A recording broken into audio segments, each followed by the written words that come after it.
आज का हमारा टॉपिक क्या है? Input device. इनपुट डिवाइस आपके कंप्यूटर में क्या रहते हैं वो आज हम डिस्कस करेंगे। इनपुट डिवाइस को डिस्कस करने से पहले हम कल का जो अपने हिस्ट्री ऑफ कंप्यूटर पढ़ा था उनको एक बार क्या कर ले रहे हैं, रिवाइज कर ले रहे हैं।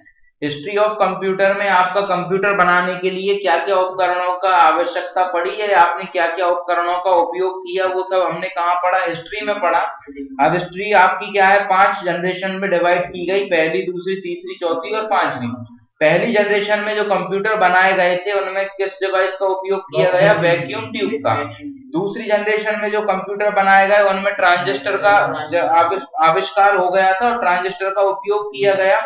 तीसरी जनरेशन में आपकी आईसी आई और एक आईसी में सैकड़ों ट्रांजिस्टर की क्या होती थी? प्रॉपर्टी होती थी या गुण होते थे। फिर आपका चौथी जनरेशन में आया माइक्रो प्रोसेसर और एक माइक्रो प्रोसेसर में आपकी हजारों या लाखों ट्रांजिस्टर का क्या रहता था? गुण रहता था। और लास्ट में आप आओगे 5वीं जनरेशन में, आपका था आर्टिफिशियल इंटेलिजेंस। आर्टिफिशियल इंटेलिजेंस का मतलब क्या है? मशीन में बुद्धि डालना। ठीक है, इसका बेस्ट एग्जांपल है 5वीं जनरेशन का रोबोटिक्स। जो रोबोट्स बनते हैं वो आर्टिफिशियल इंटेलिजेंस का ही उदाहरण होते हैं। हमारे घरों में जो कंप्यूटर रखे हैं ना वो सभी माइक्रो प्रोसेसर युक्त कंप्यूटर हैं। और माइक्रो मतलब क्या होता है? छोटा। अब आज का हमारा टॉपिक क्या है? Input device. और इनपुट डिवाइस को हम स्टार्ट करते हैं। इनपुट डिवाइस क्या होते हैं हम पहले भी डिस्कस कर चुके हैं। सबसे पहली क्लास में हमने देखा था इनपुट डिवाइस आपके वह डिवाइस होते हैं जो कंप्यूटर को निर्देश देने का काम करते हैं, या ऐसे डिवाइस जो कंप्यूटर के मस्तिष्क को निर्देश दें कि वो कंप्यूटर क्या करे या क्या ना करे। तो कंप्यूटर इनपुट डिवाइस वे डिवाइस होते हैं जिनके द्वारा हम अपने डेटा या निर्देश को कंप्यूटर में इनपुट करा सकते हैं। इनपुट डिवाइस कंप्यूटर तथा मानव के मध्य संपर्क की सुविधा प्रदान करता है। मतलब आपका यूजर कंप्यूटर से जुड़ जाए, वो किसके द्वारा जुड़ रहा है? इनपुट डिवाइस के द्वारा जुड़ रहा है। कंप्यूटर में कई इनपुट डिवाइस होते हैं। ये डिवाइस कंप्यूटर के मस्तिष्क को निर्देशित करती है कि वह क्या करें या क्या ना करें। इनपुट डिवाइस कई रूप में उपलब्ध हैं तथा सभी के विशिष्ट उद्देश्य हैं। जितने भी आपके इनपुट डिवाइस हैं, सभी इनपुट डिवाइस का कुछ ना कुछ एक स्पेशल काम होता है।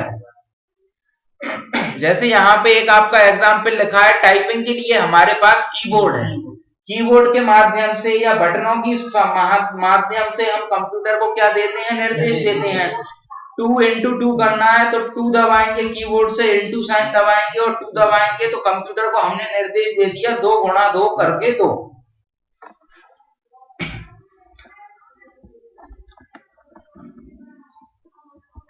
जो हमारे निर्देशों को टाइप करता है। इनपुट डिवाइस वे डिवाइस होते हैं जो हमारे निर्देशों या आदेशों को कंप्यूटर के मस्तिष्क अर्थात कहां? सीपीयू तक पहुंचाते हैं। इनपुट डिवाइस आपके कई प्रकार के होते हैं। इनपुट डिवाइस के नाम देखते हैं हम।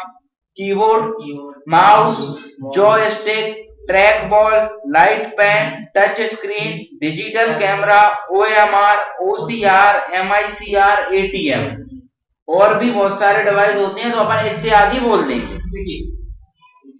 इसके बाद हम आते हैं, सबसे पहले हमारा जो टॉपिक हमने देखा क्या लिखा है यहाँ पे? कीबोर्ड।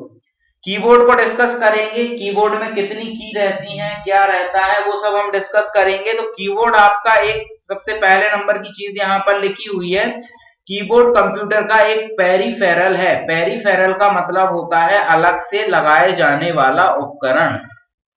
कंप्यूटर में कीबोर्ड क्या किया जाता है? अलग से जोड़ा जाता है, इसलिए कीबोर्ड को क्या कहा जाता है? पेरिफेरल। जरूरी नहीं है कि आप कीबोर्ड क्या ही बोलोगे पेरिफेरल, माउस भी आपका पेरिफेरल है।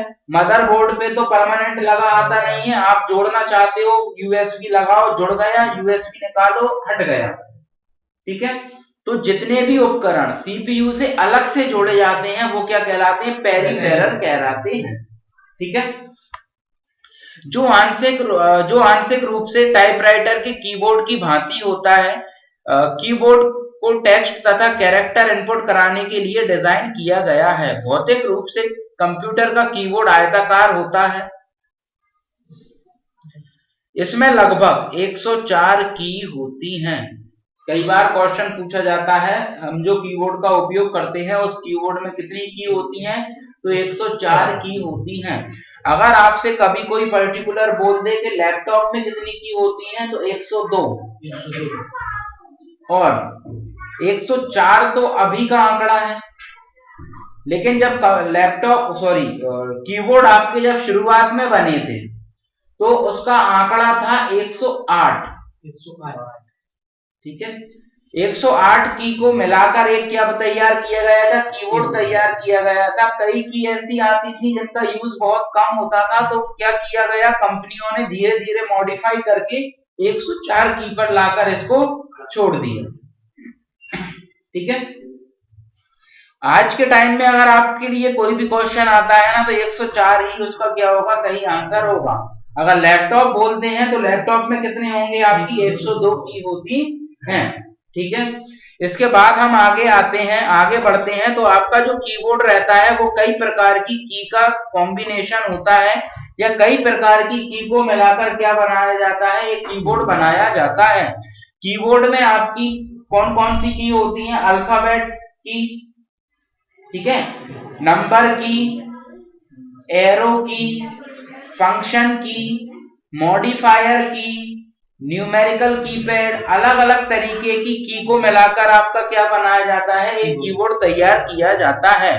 अल्फाबेट की होती हैं, नंबर की होती हैं, सिंबल भी होते हैं, फंक्शन की भी होती हैं और कुछ एरो की भी होती हैं।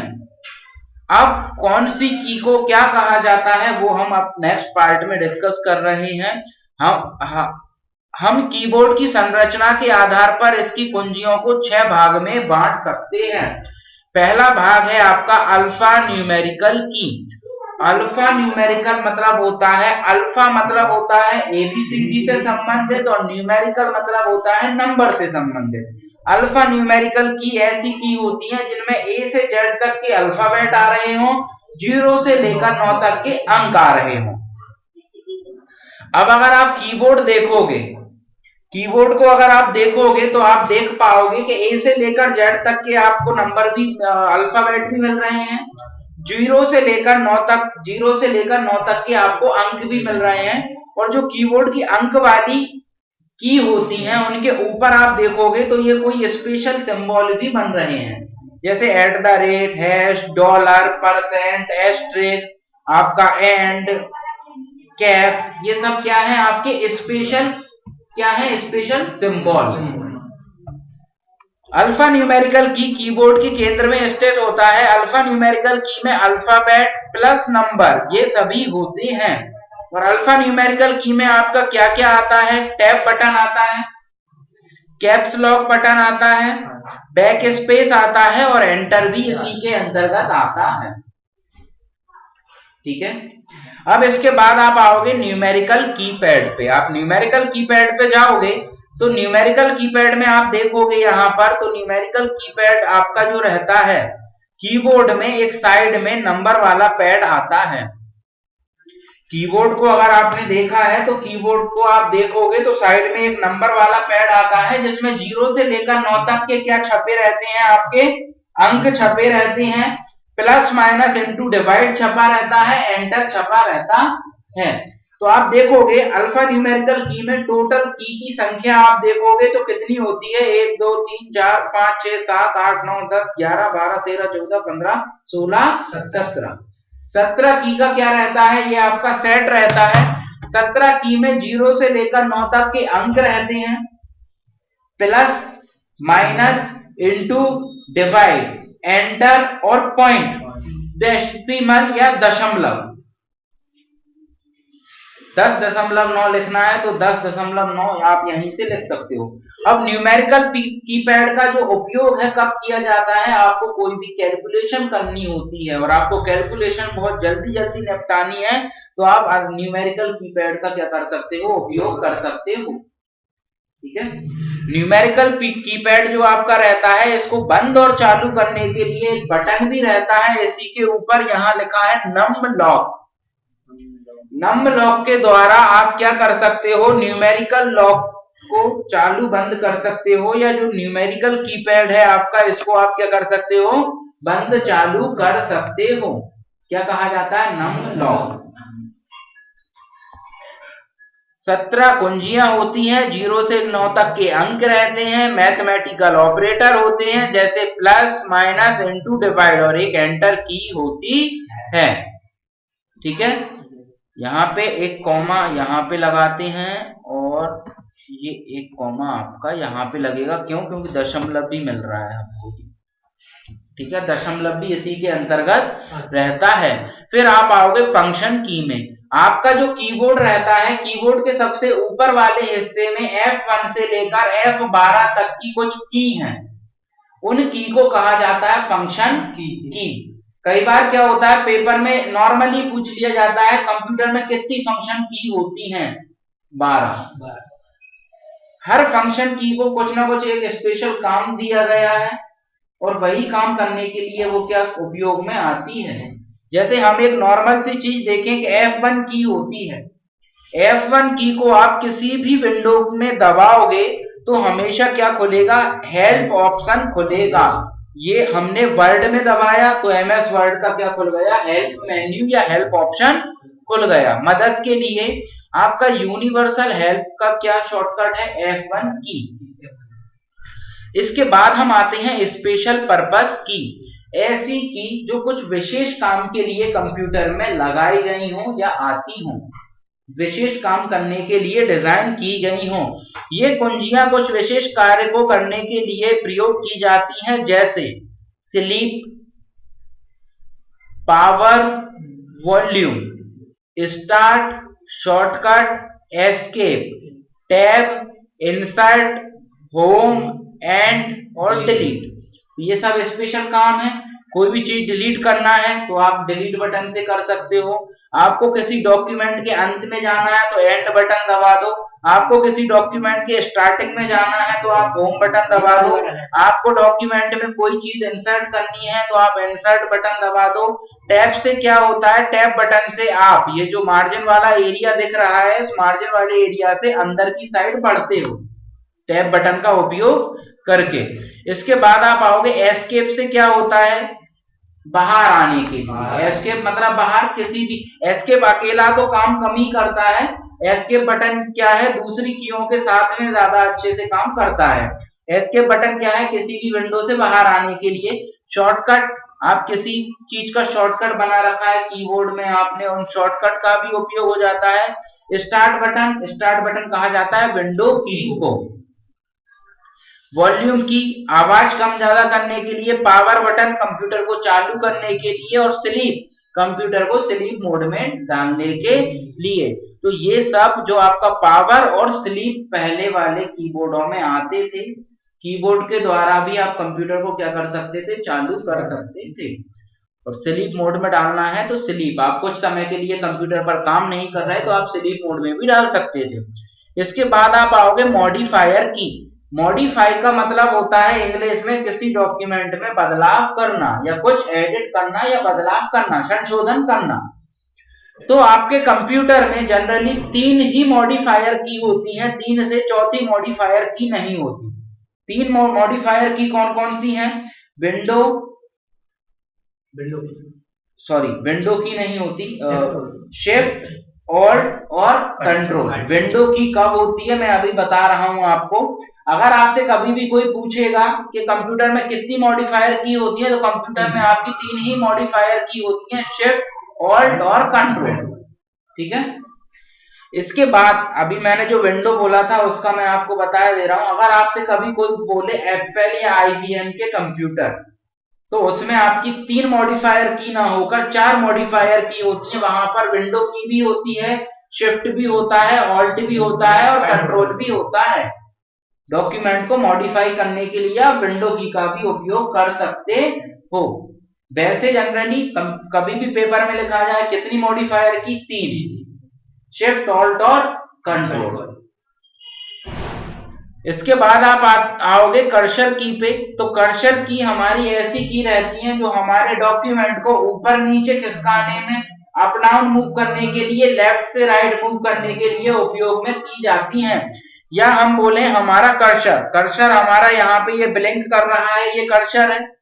ये ऊपर भेजना है तो अप वाला एरो दबाओ, नीचे लाना है तो डाउन वाला एरो दबाओ, लेफ्ट साइड भेजना है तो लेफ्ट वाला दबाओ, राइट साइड भेजना है तो ये राइट वाला एरो दबाओ, लेफ्ट साइड भेजना है लेफ्ट, राइट साइड भेजना है राइट। आप जो भी एरो दबाओगे आप वहां पे आपके कर्सर को क्या कर सकते हो, मूव कर सकते हो। कर्सर की के कुछ और भी नाम होते हैं, मैं वो और नाम आपको यहाँ पर बता दे रहा हूं। कर्सर की के और कर्सर की को कहा जाता है क्या, एरो की, पॉइंटिंग की, नेविगेशन की, लेफ्ट राइट अप डाउन की, अप डाउन की बोल दो या लेफ्ट राइट की बोल दो, ये इतने सारे इसके नाम होते हैं। नेविगेशन का मतलब भी होता है एक स्थान से दूसरे स्थान पे जाना, हम अपने कर्सर को एक जगह से दूसरे जगह पे ले जाना है, मतलब क्या कर रहे हैं, हम नेविगेट कर रहे हैं एक जगह से दूसरी जगह जाने के लिए। अब बात आती है हमारे कीबोर्ड कितने प्रकार के होते हैं, तो जनरली हमारे पास 3 प्रकार के कीबोर्ड होते हैं। एक होता है साधारण कीबोर्ड, एक होता है वायरलेस बिना तार वाला कीबोर्ड, और एक होता है ऑर्गेनोमैनिक कीबोर्ड। सबसे पहले हम आते हैं जनरल कीबोर्ड पे। यह आपका साधारण कीबोर्ड ऐसा कीबोर्ड होता है जो तार के द्वारा आपके सीपीयू से क्या किया जाता है, जोड़ा जाता है। इस कीबोर्ड में भी 104 की ही होती हैं, और जो हम ऊपर डिस्कस कर चुके हैं वही यहाँ पर रहता है। तार रहित कीबोर्ड आपका ऐसा कीबोर्ड होता है जो बिना किसी तार के किससे जुड़ा हो, हमारे कंप्यूटर से जुड़ा हो, सीपीयू से जुड़ा हो। सर जी बात, हाँ, वायरलेस कीबोर्ड। और एक आप आओगे ऑर्गेनोमैनिक कीबोर्ड। ऑर्गेनोमैनिक कीबोर्ड ऐसा कीबोर्ड होता है जिस पर आप 1 घंटा काम करो, टाइपिंग बोले 1 घंटा टाइपिंग करो, चाहे 2 घंटे टाइपिंग करो, चाहे 10 घंटे टाइपिंग करो, यह कीबोर्ड इतने ज्यादा सॉफ्ट होते हैं कि आपके हाथ में, कलाई में बिल्कुल भी टाइपिंग करते समय, चाहे आप कितनी ही देर तक टाइपिंग करते रहो, दर्द नहीं होगा।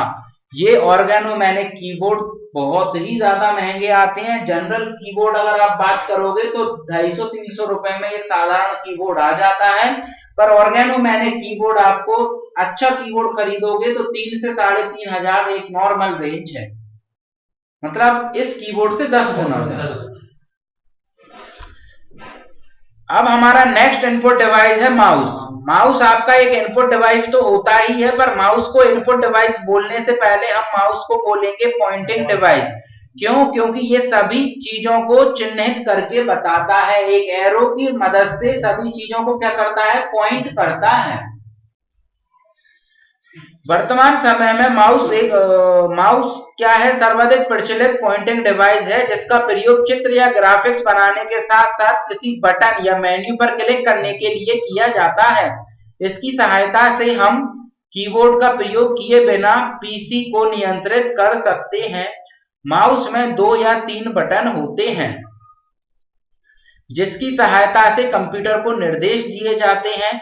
माउस को हिलाने पर स्क्रीन पे पॉइंटर क्या करता है, मूव करता है। माउस के नीचे की ओर एक रबर की गेंद होती है। समतल सतह पर माउस को हिलाने से यह गेंद घूमती है। अब गेंद कैसी रहती थी, क्या होती थी, वो मैं अभी डिस्कस करूंगा। पहले हम आते हैं कि माउस के आपके कितने कार्य होते हैं। तो हमारा जो माउस होता है वो 5 काम करता है। क्लिकिंग, क्लिकिंग मतलब होता है किसी भी फाइल को चयनित करना। डबल क्लिकिंग, किसी भी फाइल को ओपन करना। राइट क्लिकिंग, किसी भी फाइल की प्रॉपर्टीज में जाना। ड्रैगिंग, किसी भी फाइल को एक स्थान से उठाकर दूसरे स्थान पर रख देना। स्क्रॉलिंग मतलब फाइल को ऊपर नीचे खिसकाना। अप डाउन मूव कर रहे हो फाइल को, वो 5 काम किसकी मदद से करते हो, आप माउस की मदद से करते हो। ठीक, अब बात आती है आपका माउस जो रहता है कितने प्रकार का होता है। तो आपके माउस जो है वो आपके 3 प्रकार के होते हैं, मैकेनिकल माउस, ऑप्टिकल माउस और कॉर्डलेस माउस या वायरलेस माउस। सबसे पहले नंबर पे हम आते हैं मैकेनिकल माउस। मैकेनिकल माउस आपके ऐसे माउस होते थे जिनमें माउस की निचली सतह पर एक खोल बना रहता था। माउस को बिल्कुल एक गोल आकार में अंदर काट दिया और उस गोल आकार में क्या रख दी, एक गेंद, काहे की, रबर की। और हल्की सी गेंद को क्या रखा, बाहर रखा, और उसमें क्या है, छेद भी पूरा बंद नहीं किया, पूरा बंद कर देंगे तो वो बॉल पूरी अंदर पैक हो जाएगी, हल्का सा क्या किया, उसको बाहर रखा। जब बॉल आपकी बिल्कुल 1 mm बराबर भी बाहर निकलेगी तो किसी जगह पे रखोगे तो वो सतह से टकराएगी, और सतह से टकराएगी, जैसे जैसे आप माउस को खिसकाओगे गेंद सतह से चिपक रही है, गेंद भी घूमेगी, गेंद घूमेगी तो यहाँ पे आपका पॉइंटर क्या करता था, मूव करता था। मैकेनिकल माउस वे माउस होते हैं जिनके निचले भाग में एक रबर की गेंद लगी होती थी, और जब माउस को सतह पर घुमाते थे तो वह खोल के अंदर घूमती थी। माउस के अंदर गेंद के घूमने से उसके अंदर एक का सेंसर क्या करता था, कंप्यूटर को संकेत देता था। हाँ या ना?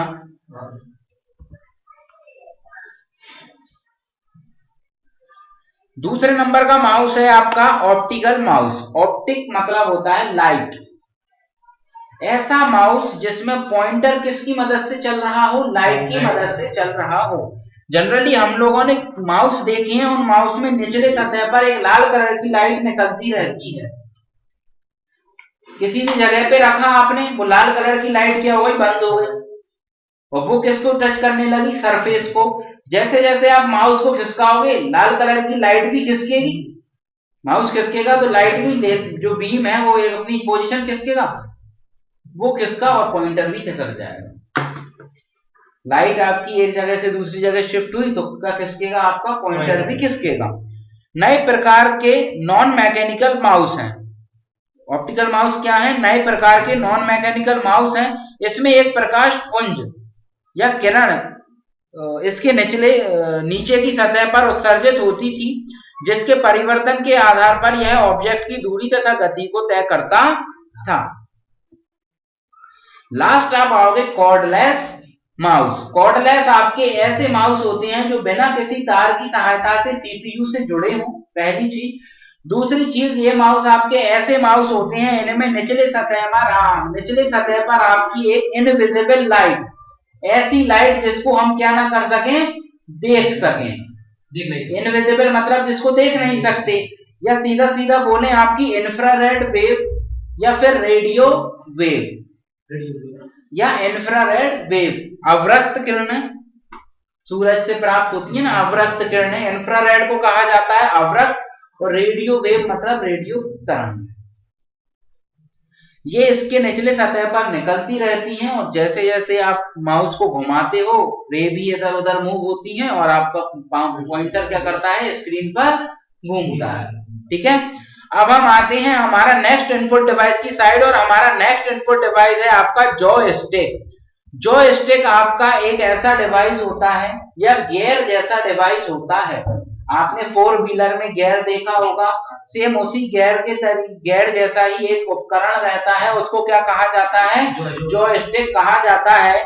जॉयस्टिक का उपयोग जो आपका रहता है कंप्यूटर में गेम खेलने के उपयोग के लिए ही किया जाता है। इसके अलावा इसका 1% भी उपयोग नहीं होता है। यह डिवाइस वीडियो गेम खेलने के समय काम आने वाला इनपुट डिवाइस है। इसका प्रयोग बच्चों द्वारा प्रायः कंप्यूटर पर खेल खेलने के लिए किया जाता है, क्योंकि यह बच्चों को कंप्यूटर सिखाने का आसान तरीका है। वैसे तो कंप्यूटर पर सारे खेल कीबोर्ड के द्वारा खेले जा सकते हैं, परंतु कुछ खेल तेज गति से खेले जाते हैं। उन खेलों में बच्चे अपने आप को सुविधाजनक महसूस नहीं करते, इसलिए जॉयस्टिक का क्या किया जाता है, उपयोग किया जाता है। कई बार पेपर में क्वेश्चन पूछा जाता है, एक गियर जैसा डिवाइस जॉयस्टिक। नेक्स्ट आप आओगे ट्रैक बॉल पर। ट्रैक बॉल क्या रहती थी, ट्रैक बॉल को हम माउस में डिस्कस कर चुके हैं। ट्रैक बॉल आपकी एक गोल गेंद टाइप की बॉल रहती थी, उस बॉल को घुमाने से हमारे कंप्यूटर का पॉइंटर घूमता था। अगर आप यहाँ पे ये फिगर देख रहे होगे तो फिगर के ऊपरी सतह पर आप देख पा रहे होगे, तो इसको ट्रैक बॉल कहा जाता है। ट्रैक बॉल एक पॉइंटिंग इनपुट डिवाइस है जो माउस की सतह पर ही कार्य करती है। इसमें एक उभरी हुई गेंद होती थी तथा कुछ बटन होते हैं। सामान्यतः पकड़ते समय गेंद पर अपना आपका क्या अंगूठा होता है, तथा आपकी उंगलियां उसके किस पे रहती थी, बटनों पर रहती थी। स्क्रीन पर पॉइंटर को घुमाने के लिए अंगूठे से उस गेंद को क्या करना पड़ता था, घुमाना पड़ता था या घुमाते थे। नेक्स्ट आप आओगे लाइट पेन। लाइट पेन आपका एक ऐसा पेन होता है जिसको हम कंप्यूटर पर कोई भी चित्र बनाने के लिए, कोई भी ग्राफिक्स का निर्माण करने के लिए उपयोग किया जाता था।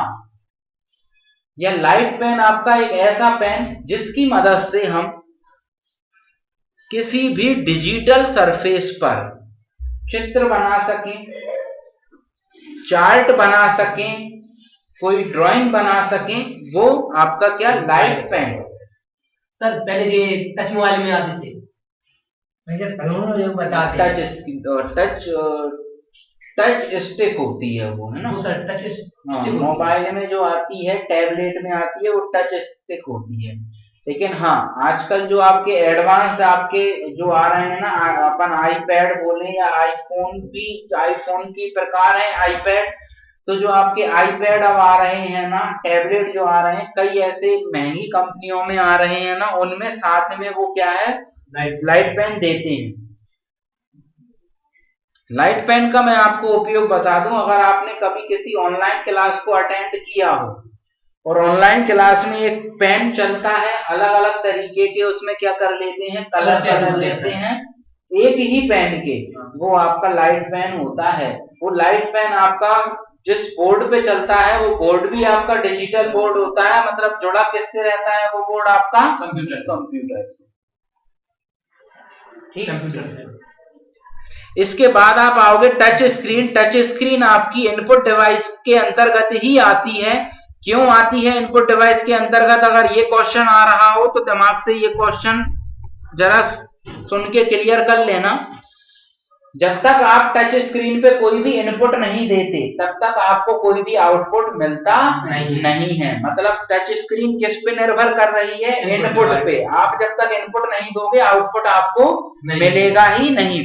टच स्क्रीन एक इनपुट डिवाइस है, इसमें एक प्रकार की क्या रहती है, डिस्प्ले होती है, जिसकी सहायता से यूजर अपनी पॉइंटिंग डिवाइस की वजह से अपनी उंगलियों को स्थिर पर स्क्रीन और मेन्यू या किसी ऑब्जेक्ट पर चयन कर सकता है। अपनी फिंगर की मदद से आप स्क्रीन पर किसी भी चीज को क्या कर सकते थे, चयनित कर सकते थे। किसी यूजर को कंप्यूटर की बहुत अधिक जानकारी ना हो तो भी इसे सरलता से क्या कर सकता था, प्रयोग कर सकता था या किया जा सकता था। टच स्क्रीन का प्रयोग आजकल रेलवे स्टेशन, एयरपोर्ट, अस्पताल, शॉपिंग मॉल, एटीएम इत्यादि में किया जाता है। नेक्स्ट हम आते हैं bar code reader. Bar code reader अगर आपने देखा हो तो आप कभी भी कोई प्रोडक्ट खरीद रहे होगे और उस प्रोडक्ट में निचले सतह पर, जरूरी नहीं है निचला सतह बोले, उस प्रोडक्ट पे कहीं भी आपकी वर्टिकल खड़े में आपकी ब्लैक कलर की लाइनें हो और उन ब्लैक कलर की लाइनों के बीच में व्हाइट कलर का क्या छूट रहा हो, गैप छूट रहा हो, इस प्रकार का। यहाँ पे आप देखोगे फिगर में तो ब्लैक कलर की लाइन है और बीच में व्हाइट कलर का स्पेस छूट रहा है।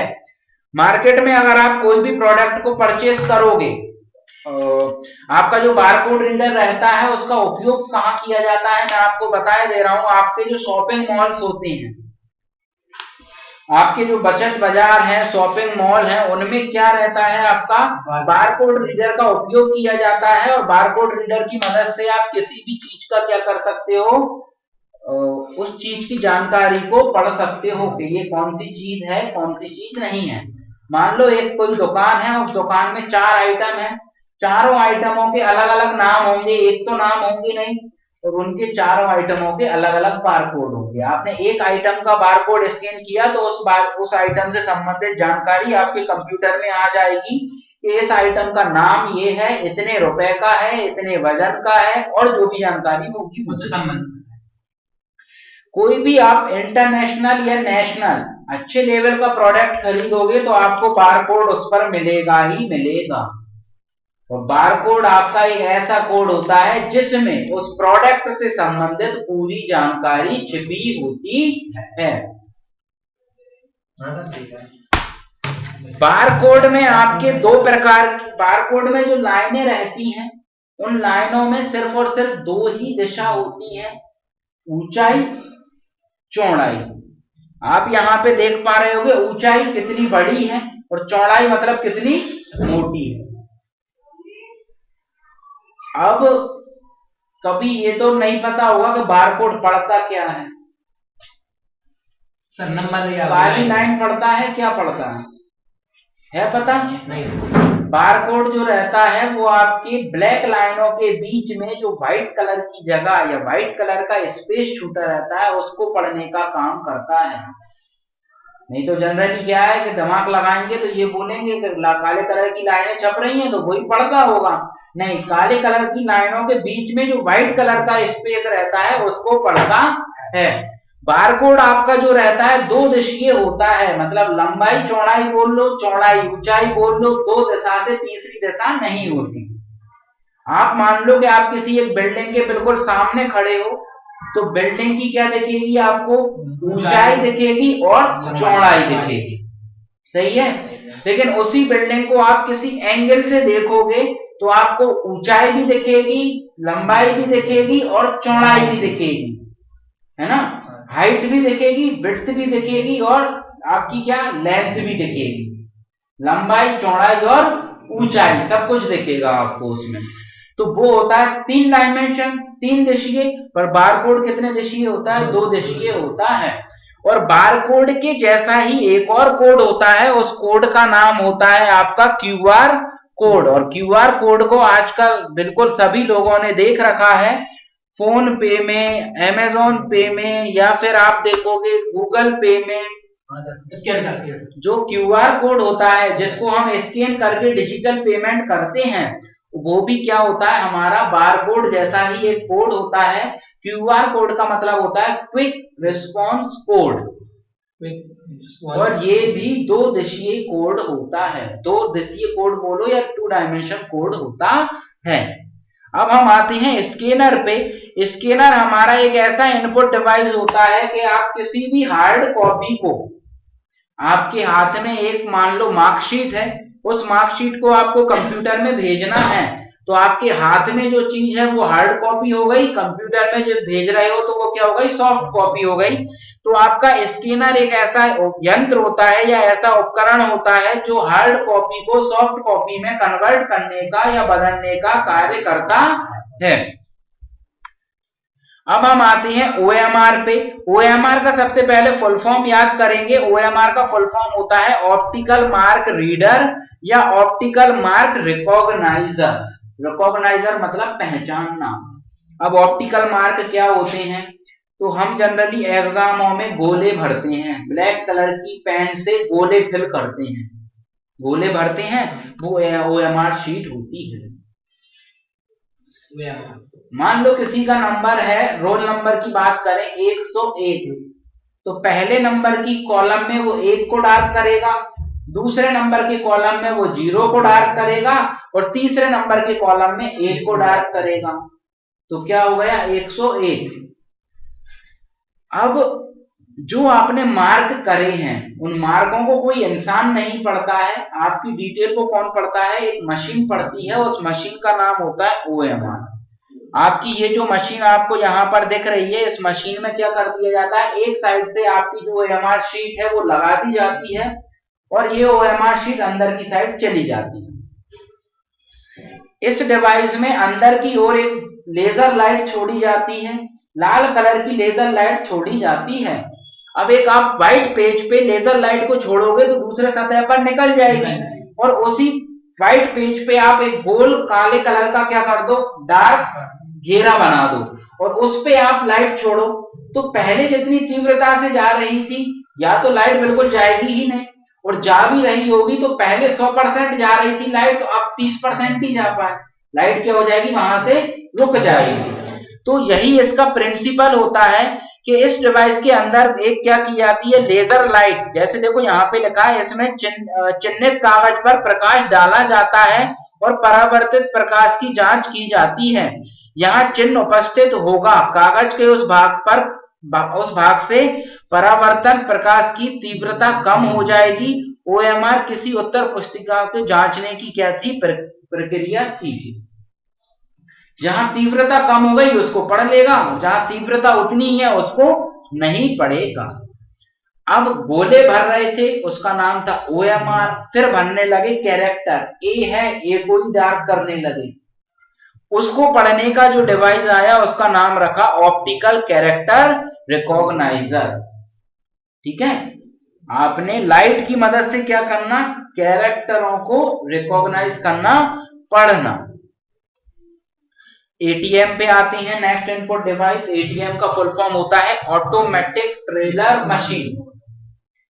ये आप सभी ने देख रखा होगा। इसका आप अगर उपयोग देखोगे तो आपका बैंक में, रेलवे स्टेशन पे, पोस्ट ऑफिस में, और आप बोलो एयरपोर्ट में बोल लो, आप बस स्टैंड बोल लो, मतलब शॉपिंग मॉल वगैरह में आप पैसे निकालने के लिए इस डिवाइस का क्या करते थे, उपयोग करते हैं।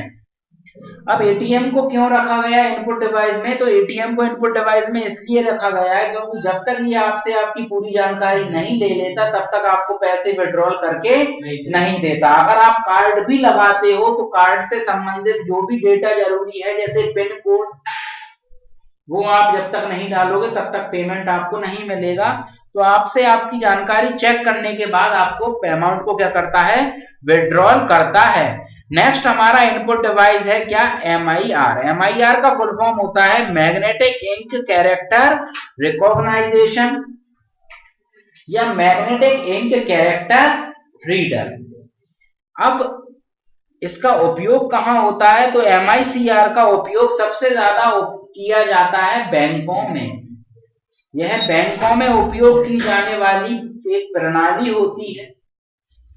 ये बैंकों में आपने चेक देखे होंगे, चेक के नीचे आपने नंबर देखे होंगे और वो नंबर कुछ इस प्रकार से लिखे रहते हैं अलग ही फॉन्ट में।